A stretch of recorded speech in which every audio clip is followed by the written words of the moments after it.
د حدیبیې په صلح کې د نبي علیه السلام د قریشو سره یو توافق داسې هم و چې نور مسلمانان د نبي علیه السلام د دې توافق ډېر مخالف و. هغه توافق دا و که چیرې د مشرقینو څخه یو څوک اسلام ته رجوع راوړي او مسلمان کیږي او هغه پرته له خپل مشرانو پرته د هغوی د اجازې که چیرې مسلمانانو ته راځي نو هغه به برته ستون کیږي خپل قوم خپل قبیلې ته. نبي علیه السلام چې کله دا هوکړه او توافق وکړي نو ډیر مسلمانان د دې مخالفه، خو نبی علیه السلام اوږد فکر درلود.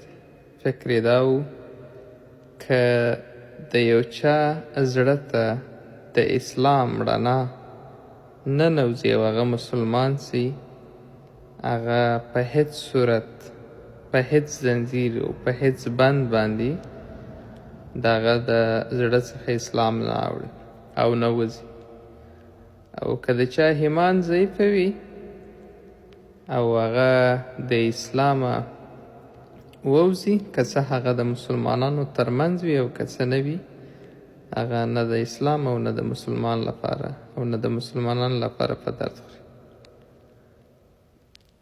د دې پریکړې یا د دې توافق په ګټه هغه وخت بیا مسلمانان پوه سوه کله چې د منافقینو رنګ د هغو ترمنځ آهسته آهسته وپېژندل سو. نو اوس هم که څوک پښتون وي او هغه د پښتنو د چارچوکاټه وځي، موږ په هغه باندې هېڅکله خفه نه یو.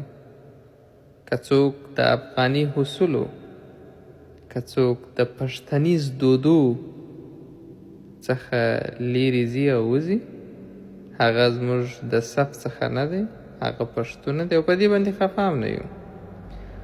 خو که چیرې د افغاني دود، دستور، غیرت، میړانې قطار ته څوک ننوځي نو هغه ته موږ لبیک وایو.